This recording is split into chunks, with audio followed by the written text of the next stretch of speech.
really have that power. It's huge for us. Very focused on how can we make this better for our players.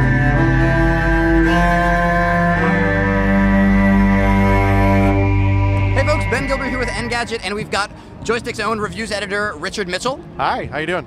And we're going to talk a little bit about E3 2013 and wrap things up. The motto for E3 2013 is, what's next now? Yes, they're competing with TGS for worst motto ever. I'm not quite sure what's next now, but there are some new consoles here, and there's also some stuff from Nintendo, right? There's a cat suit. Yes, we have the new Super Mario Brothers, Super Mario 3D Land 2? 3D World. 3D Super World. Mario 3D World. But it's not a 3DS game. Not a 3DS game. It's a Wii U game, but it's Super Mario 3D Land. Right. And yeah, the big headline feature is that there is now a cat suit. There's a cat suit. Yes. There's 4 players. I believe there's co-op. Yes, it's like all on screen at once, I think. Okay, excuse the helicopter, folks. It's a hot live demo here. That's got to be from World of Warplanes. That's how much money they have. Almost assuredly from World of Warplanes. So beyond the kind of standard Mario stuff that we saw, there's also Mario Kart 8. Mario Kart 8. And the Legend of Zelda Wind Waker HD. It's Bayonetta 2. Yeah. They didn't show the 3DS Zelda, A Link Between Worlds. Well, it's here, but it's not on the show floor, right? Well, they didn't really talk about it during the presentation, which surprised me. But to be clear, in case it wasn't already clear enough, Nintendo was all games here. They were all mostly Wii U games. They had a big focus on stuff coming out this holiday. A lot of the stuff we just talked about actually is this holiday, right? I think even new Super Mario 3D World, I believe, is this holiday. Wind Waker's this holiday. Bayonetta 2 is still next year. But they were definitely here to showcase those games. And they also have that stuff at Best Buy, I believe. Yes, you can go play demos at Best Buy. Right, so you'll have to check Joystick for the local listings. If you look really carefully, you'll find Reggie Fils-Aimé hiding somewhere in the store. He might be. Just ready to pop out. Although he can't hide, he's too big. That's perhaps unfair, but the truth. So moving on from Nintendo, Microsoft and Sony were definitely, I think, the highlight of this year. Oh man, definitely the biggest stuff. And Sony kind of ended the night on Monday, and Microsoft kicked things off. And the biggest news out of the show for Microsoft is probably the price of the Xbox One, their next console. Well, $499. Or $500, as we call it in the real world. in the real world. $500 for a brand new console, and the last console to do that was the PlayStation 3, and that was the low-end price, but people still thought there's no way I'm going to pay that. Right. And it took a long time for the PS3 to take off. Interestingly, actually, this morning during an interview with Sony's Shuhei Yoshida, another reporter asked, were you guys happy about the reaction to the price, or were you planning that all along? And he said, we remembered the PlayStation 3 launch, which is to say that people remembered that when it cost $500 for the lower-end model of the PS3, people reacted really badly.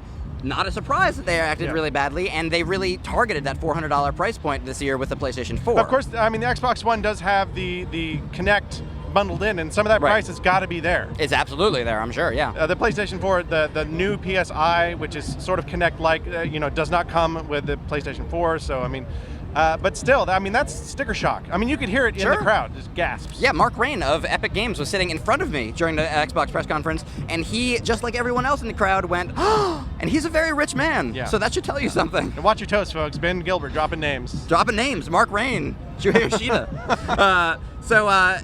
Regardless, Microsoft also had a bunch more games. They showed off Titanfall, which is their big Xbox One, Xbox 360 exclusive game. It looks good. It looks very good. It's from Respawn Entertainment, the folks who brought us Call of Duty.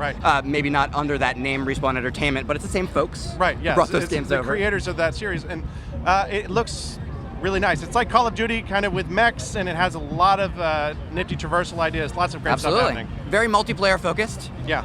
And I don't actually believe that there's a dedicated single-player campaign in Titanfall. It's a mixed campaign, so the storytelling is in there, right? The seamless multiplayer idea was real big at E3 this year. Yeah, absolutely. Well, we're seeing a lot of changes for games at E3 this year, right? We're seeing a lot more free-to-play on consoles. We're seeing bigger MMOs on consoles. They launched a free-to-play Tekken during E3. It's available on PS3 right now. There's a free-to-play Tekken. There's Killer Instinct coming to Xbox One as free-to-play at launch. I didn't know that. That's I true. totally missed that. I read that on your website. There's What else? There's Elder Scrolls Online coming to PlayStation 4. There's PlanetSide 2. It's also coming to Xbox One. It is also coming to Xbox One. And so there's some big stuff there, though, right? There's some big changes that we're seeing on that front. In that moving in that respect to PlayStation later that evening on Monday, the big press conference day, they announced their price, which I think we talked about before, $400, which is $100 less than Xbox One, and I think consumers are probably reacting pretty positively to that. Right. Well, they're reacting positively to a lot of things that Sony said. Yeah. I mean, they specifically came out and they talked about used games, and they really came at Microsoft with that. Yeah. They dropped that video on Monday night with the aforementioned Shuhei Yoshida handing off a game to another executive at Sony, saying, "This is how used games work," or "This is how games work." Right. If you just want to hand your game to somebody and that's it, and they can play it. Yeah. And they play. Unlike Microsoft's Xbox One policy, where there's some licensing associated with it. There's a lot of convolution or complexity to it. If I want to be more polite about it. Unnecessary complexity. I mean, for sure. Your friends have to be on your friends list for 30 days. And I don't know what if that's fighting piracy. I don't know what that's for. I'm not really clear on that. And you can only trade once, right? You can give a game away once, and then and then maybe that person can give it away again once. I'm not sure if they can give it back to you. But the fact that we're discussing all this and have to have this, we don't really know, conversation is a problem, right? Like even after Microsoft finally elaborated its policies, we still don't understand them. Right. So I think that. Maybe unfairly, I try not to say win or lose because this is a giant consumer electronics event. Yeah. So it's hard for me to say win or lose. But in terms of consumer reaction, I think that the reaction has definitely been much more positive for Sony. I think so, definitely. Yeah. I mean, I think Microsoft, after everything came out about its policies before E3, I think they did kind of what they needed to do, and they showed a lot of games, and a lot of games that are at least in some respect exclusive to Xbox One. You never know what exclusive means anymore. Right. It could mean for a month, it could mean exclusive gameplay modes or whatever, but Microsoft had a lot of that stuff, and a lot of the things that Sony showed are things that have already been announced for other platforms or have since been confirmed, like Elder Scrolls Online. Sure. And I think the big exclusive outside of Titanfall, I'm not sure what else there is, right? I mean, stuff like Final Fantasy 15 that was originally Versus 13, a game that was, I think, announced before the PlayStation 3 even launched. Is now Final Fantasy 15, but that's coming to both. Yeah. I mean, these big exclusives, I don't think exist on that same scale anymore. This story keeps happening because now the people behind Titanfall have actually said that it doesn't necessarily mean it's going to be on only Xbox forever. Right. And some of the other things that happened at the Sony conference, like the new game from the Bastion developers, the new game from Supergiant. Sure. That it Transistor, I believe it's called? Yes. Yeah. That's supposed to be really good, but it can go to other platforms. They said it's a debut exclusive. Their deal with Sony does not prohibit them. PlayStation. That's PlayStation 4, excuse me. Yeah. Everything's muddling together a little bit at this point, so please excuse us. Not only that, but it seems like every game that you see at Sony's booth, it's like, oh yeah, this is on PS3, it's on Vita, and it's on PS4, and it ties into mobile phones somehow. So it's very confusing. Yeah, that's another big aspect of this, actually, is the mobile tie-in between the updates to Smart Glass on Xbox One and the PlayStation Mobile, or not PlayStation Mobile, but the PlayStation app that they are releasing. I saw a really cool demo for the PlayStation 4 with something called the Playroom, or I believe it's called the Playroom, and you can explore all these different things, but one of the main aspects of it is that you have some sort of a tie-in with the PlayStation iOS and Android app where you can draw things and throw them into the game, basically, and there's interactivity there, right? Beyond something that you're just using your controller or the camera or whatever else, there's all these other kind of second screen tie-ins, to use the popular marketing term. It's becoming so ubiquitous in all these new games. I just went to Nyko's booth, which is always fun because they have weird peripherals and things like that. They've made a cradle that you can put on your Xbox controller to hold the phone that you're going to be using for Smart Glass.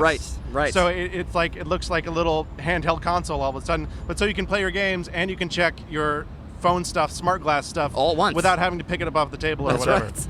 And I looked at it like, that I can see how that would be useful.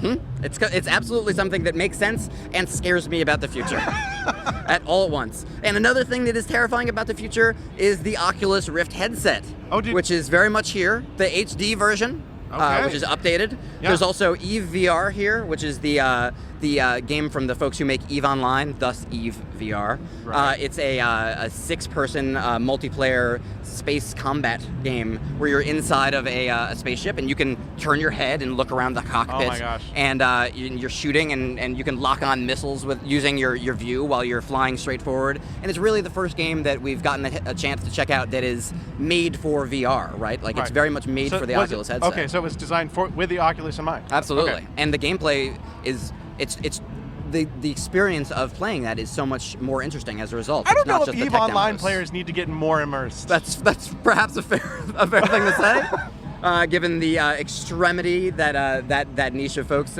goes to Although, show you know, their it's going to come dedication. in real handy for editing the spreadsheets, because it's going to be like Minority Report. Just real-time spreadsheet editing with your headset, It's right? like, just like I'm doing it in real life.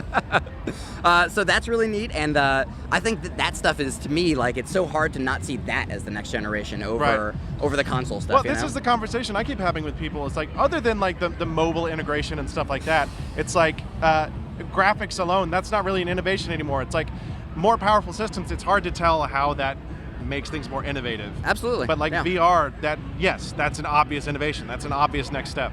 So I think we're going to wrap, but that's pretty much E3 2013 in a nutshell. We'll have much, much more and deeper content if you'd like to visit us directly on the web at joystick.com and engadget.com. Thanks very much, folks. Thank you, Richard. Thank you.